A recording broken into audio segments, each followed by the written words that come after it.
Bro Elbes. Mami. Ketemu lagi nih kita nih ya. Mm-mm. Acaranya masih tetap acara kesayangan kita dan kesayangan netizen juga ya. Acaranya apa? BBMM. Iya, artinya Bro bertanya, Mami menjawab. iya, jawab aja lah, gampang coba ya. Gimana bro, mau nanya apa bro? Ya Mi, Sekarang, jadi bro. di episode-episode sebelumnya kita kan sudah membahas mengenai waktu. Hmm. Nah, istilahnya kan ruang dan waktu itu berkaitan erat ya. Kalau begitu, untuk yang kali ini saya pengen tanya nih Mi, ruang itu apakah hanya sebatas ruang tamu? Misalnya ruang makan, ruang dapur atau ruang kamar tidur. Ruang yang dimaksud itu apa dan apakah hanya sebatas itu? Ya, kalau berbicara tadi Bro Elbes ruang makan, ruang itu ya itu enak aja kalau cuma segitu doang. Jadi nggak sesempit itu ya? Nggak sesempit itulah ya. Ruang itu kan kalau kita bicara ruang, ada ruang yang nggak terbatas. Berarti ada ruang yang besar, ada ruang yang kecil. Seperti itu Bro Elbes. Memang ada ruang makan, ruang tidur, tapi kalau berbicara arti kata ruang itu tidak terbatas. Itu ada ruang yang kecil juga. Oke. Gitu Bro Elbes. Nah, kalau selanjutnya ruang itu apakah punya unsur-unsurnya Mi? Kalau yang kita tahu kan unsur-unsur yang kita tahu itu ada arah mata angin ya, kayak misalnya barat, timur, utara, selatan. Jadi yang Mami maksud yang lebih luas yang tidak terbatas itu gimana? Bagaimana? Oh ya. Seperti apa? Jadi ingat ada lagunya dulu ya sebenarnya. Iya. Kalau kita dulu belajar mata angin itu Betul. sebenarnya ada lagunya ya. Nah, cuman lupa ingat lagunya ya. Timur ke barat, selatan ke utara. Buat nyari jodoh. Aduh, itu jadi kayak lagu Panbers juga ada ya. Iya. Oke. Nah, Bro Elbes, tadi kalau kita berbicara ruang yang besar, yang tidak terbatas, itu kita lihat aja bumi kita. Ya, bumi kita ini luasnya bisa terukur nggak? Enggak. Ruang sangat besar sekali ya. Kalau tadi berbicara unsur. Itu pasti di dalamnya ada 4 unsur ya. Ada unsur tanah, ada unsur angin, ada unsur udara, ada unsur tanah, angin, udara, api. Nah, itu pasti ada di dalamnya. Nah, kita berbicara yang sederhana dulu lah ya. Nah, seperti itu. Terus kalau tadi ruang besar, pasti ada ruang kecil juga. Nah, ruang kecil itu diibaratkan dengan tubuh kita. Nah, kalau Bro Elbes pasti bertanya lagi nih, di ruang kecil ini ada nggak 4 unsur itu? Iya. Jelas ada. Ada juga berarti ada ya? juga 4 unsur itu di dalam tubuh kita.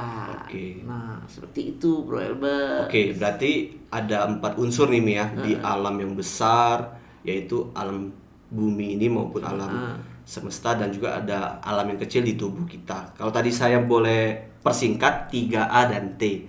Api, air, angin, dan tanah ya. Iya, betul. Nah, keempat unsur ini kita kayak belajar feng shui. Nah, keempat unsur ini ya kan, terutama coba Mami bisa kasih contoh nggak kalau di alam besar tadi, apabila unsur ini tidak selaras atau tidak seimbang, kira-kira dampak yang akan ditimbulkan apa? Dan juga kalau yang di 4 unsur dalam alam kecil, dalam tubuh manusia, kalau misalnya nggak selaras, itu juga yang ditimbulkan kira-kira apa Mi? Nah, ya oke. Kata selarasnya ditulis dulu ya, nanti kita bahas ya. Menarik banget nih, selaras kayak kita nih, berdua nih. Bajunya selaras. Oh ya, bajunya lagi kapal nih. Pasti enak kan dilihat kan. Iya. Nah, kita tunda dulu kata selaras Tanpa itu. janjian ya. Ya. Selaras ya. Kita tunda. Nah, Bro Elbes, kalau tadi di ruang yang besar di bumi kita ya, kalau misalnya air ya, itu kita sering lihat ada bencana tsunami kalau tidak selaras. Ya, Iya. pasti kita nggak mau lah ada bencana-bencana seperti itu ya, tsunami. Nah kalau misalnya api, ya pernah kebakaran hutan ya. Iya. Kalau kebakaran hutan kita juga ikut khawatir. Iya. Ya, dampaknya udah kemana-mana tuh. Ya, Iya. nah itu. Kalau misalnya unsur tadi air, api, sekarang angin. Iya. Nah, kemarin belum lama kejadian. Puting beliung, Iya. angin tiba-tiba ya seperti itu. Nah, terus kalau yang unsur tadi A3 tanah, Iya. ya banyak gempa bumi, Tanah longsor bisa tanah ya. longsor bisa ya. Kita lihat kan terakhir-akhir ini ya. Iya, iya. Kita lihat tanah longsor begitu, membuat banyak orang yang menderita itu loh. Kita lihatnya aja juga kasihan gitu, Iya. sepertinya seperti itu. Terus datangnya bisa tiba-tiba mendadak tanpa persiapan apapun gitu. Nah seperti itu Bro Elbas, itu yang di ruang besar. Iya.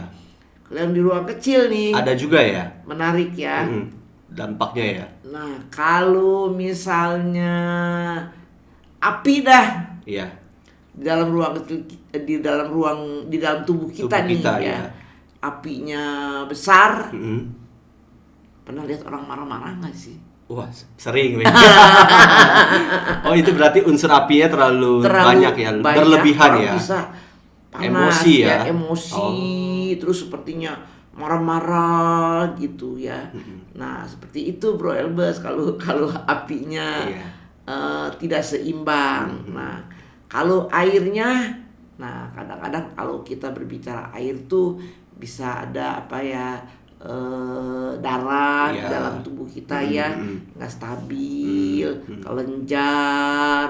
Nah terus Darah udah- tinggi ya, Mia.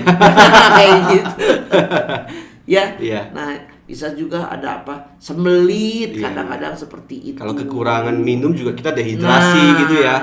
Kayak gitu ya. Nah terus tadi apa tadi, air udah, api udah, angin. Iya, angin. Nah kalau angin gampang, Ah, ada masuk angin. tinggal dikerok ya. Kadang gitu ya. Iya, iya. Nah, Oke. masuk angin, terus ada orang yang asma, Oh, iya. apalagi sekarang nih ya. Walaupun PSBB sudah mulai longgar, Iya. tapi kita tetap aja harus menjaga metabolisme dalam tubuh kita agar selalu baik loh. Ya jangan kebablasan lagi, nanti ditutup lagi 2 minggu lagi. Nah itu jadi harus dijaga ya. Nah lalu unsur tanahnya. Nah kalau tanah itu biasanya kita gemuk. Berarti tanah ini berhubungan sama daging dan tulang ya. Nah ya jadi gemuk, kadang-kadang kurus, terus kadang-kadang aduh ngerentek, Oh, nyeri sendi. nyeri sendi. Iya. Nah Faktor seperti itu. udah. Nah Oke. kayak gitu Bro Elbas. Jadi kalau misalnya mau sehat, berarti keempat unsur itu harus selaras yang ada di dalam tubuh kita, di ruang kecil ini. Nah kalau mau hidup di alam yang tenang, di alam yang damai, ya alamnya juga, ruang besarnya juga harus selaras di antara 4 unsur itu. Seperti itu Bro Elbas. Oke.